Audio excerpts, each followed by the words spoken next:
Alright guys, the Punisher Max 17 here today, and this is my review of the real grade Char Zaku 2. And this was my first real grade, and I gotta say I'm quite impressed with several aspects of it, but I do have a few complaints. So to start things off, let's get to the kit itself. Here is the kit. Now what I did is I just built this out of the box. You know, it's been a long time since I've done that with any of my kits, and you know, I wasn't sure if I would at first, but I thought there's so many little parts, intricate pieces to this, I'd just be frustrated if I tried to paint it. It would just end up me being mad, frustrated, and not enjoying the build. So I went ahead and built it out of the box. It's been a long time since I did something like that, and I must say that was an absolute blast.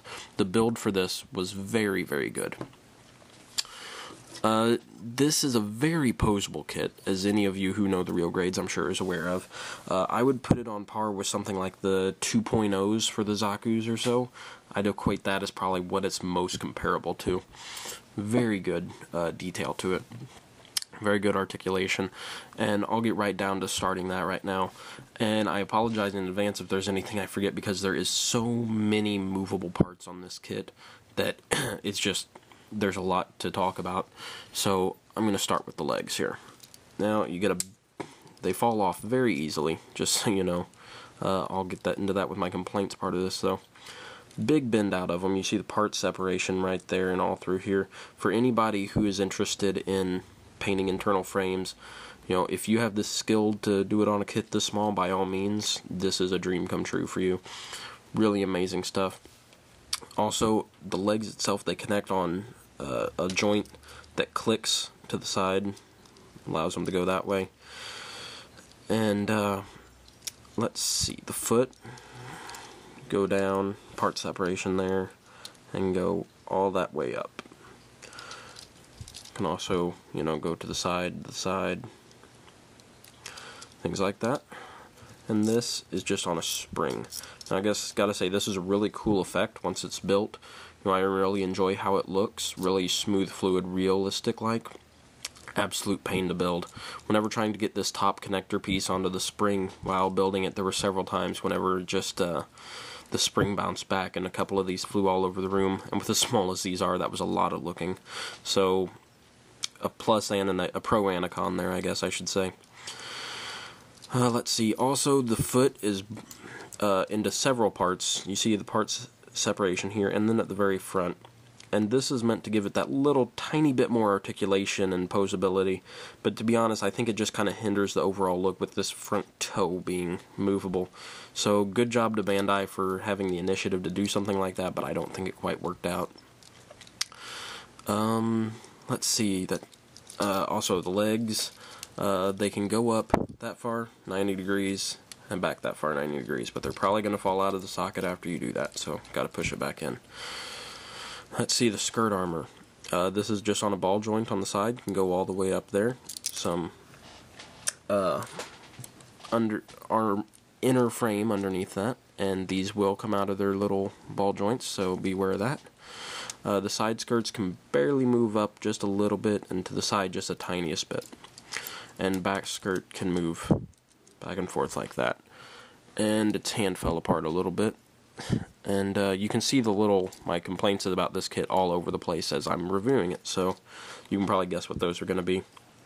The torso of it can move back and forth a little bit there, and a decent amount to the side, so that's nice. These cable parts here, I don't know what they're called, sorry. They're not on springs, but just plastic pieces, and you run them over the little salmon pink colored pieces over it, so that's a little easier to build. One really cool part about the torso, which I didn't realize it was going to be like this at first, and I'm quite pleased with, is if you scoot this part up, has the cockpit right there as its head falls off. But yeah, you got the cockpit right in there, so you know, again, with internal frame detailer people, that's a really cool detail that you can make the most of. And I'm going to leave its head off for the shoulder review part here. The shoulders go all the way out to there, spin all the way around, and yep, you can do just about anything you want with the shoulders. Arms go 360. These spin in a circle, you can get full bend out of the arms right there. Hands go all the way around, of course, back and forth just a little bit, and you have some part separation right there whenever the hand bends forward.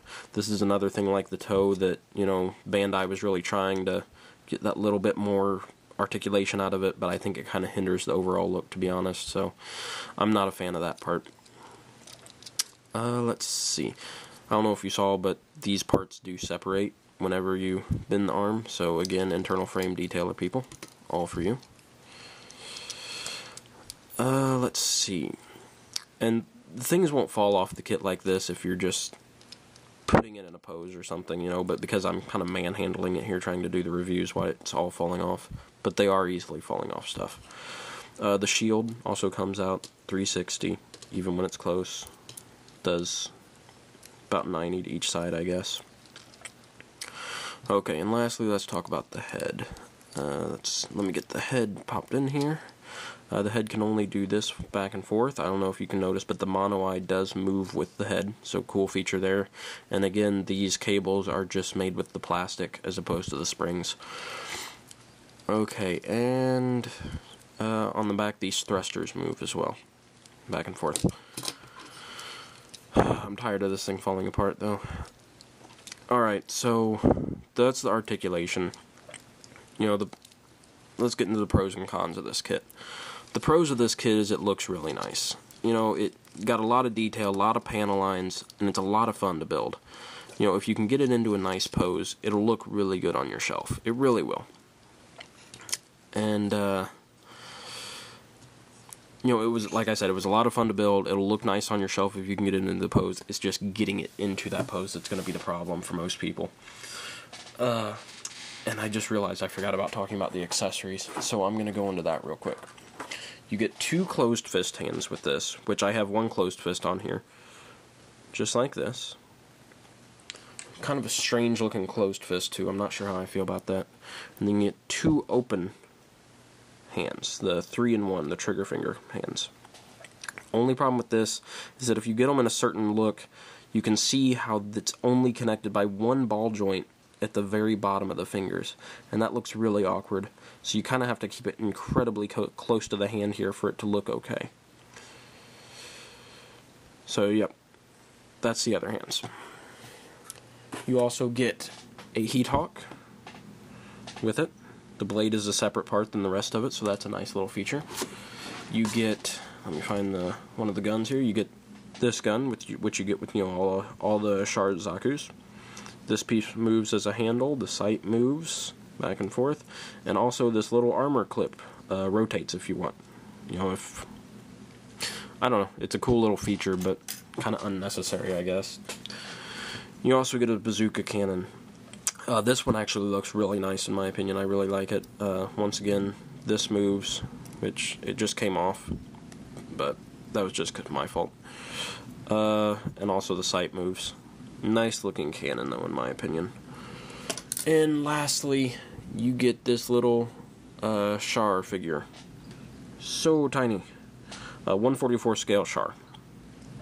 Interesting inclusion with the kit, but I thought it was kind of cool. So anyway, those are all the accessories you get with this. And like I said, I was talking about the pros and cons. I detailed the pros. Looks really nice. Fun to build. Cool kit. A lot of panel lines, a lot of decals. And I'll show you the decals.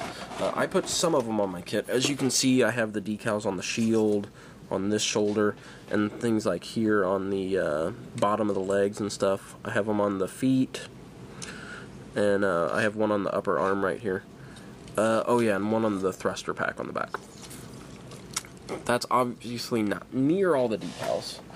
You get a decal sheet this big, tons of decals. Let's see, you have like 34 different of the metallic decals and 73 different of the caution sticker white decals. So there's an absolute ton of them. I just kind of put on the ones that I thought would look really nice, which was pretty much none of the caution ones, just the like these A12 and the Xeon logos and stuff like that. And I also put on these little metallic ones on the joints. The manual also comes with a very nice decal decal manual, I guess you could say. Just where to place them, all the different sides of this and things. Really, really detailed, in-depth, really cool. So anyone who's interested in the decals, this is a pretty awesome part of the manual. Okay, so decals again were a plus. I've never actually done decals on a kit, so that's why I kind of decided I would on this one. I figured with not painting it or anything, why not? This is my best opportunity, and then, you know, I'll probably move into water slides on a future kit sometime, because I want to try them out. Let's see. Cons of this kit. As you've noticed all throughout this review, it falls apart very easily. You know, these legs can come off at the slightest wrong turn. These front skirts come off. They just pop right off. The head comes off. And the fingers of these open-faced hands can come off. As I was moving it out to show you, the trigger finger came off. Most everything else, though, is... And there goes the rest of the fingers, so I'm just going to have to get that after the review's over, because they fell on the floor. Most everything else is sturdy. Just these legs, the front skirts, the fingers, and the head. So that's all the real trouble I had with it. So I guess, I don't know, I'd give this kit maybe like a 6 to 7 out of 10. You know, it was a lot of fun to build. I enjoyed it, and I got it for a good price. So it was worth it. But I just, I hope that Bandai can get sturdier with these, which I've heard they did. I heard the Strike, or not the Strike Freedom, but just the Real Grade Freedom was a lot sturdier than previous kits. So that's got to be a big plus. Because if this thing was sturdy, this would be just top of the line. You know, this would be some of the best stuff you can get if it was really sturdily built. So I'm curious to try out the Freedom, see how it works, or, you know, maybe even try out the one after that instead. So, you know, that's about all I have to say about this kit. You know, in general, I'll give it a 1 thumbs up instead of 2, I guess. I don't know. I guess I already gave you a number system of a 6 or a 7 out of 10, so I'll leave it at that.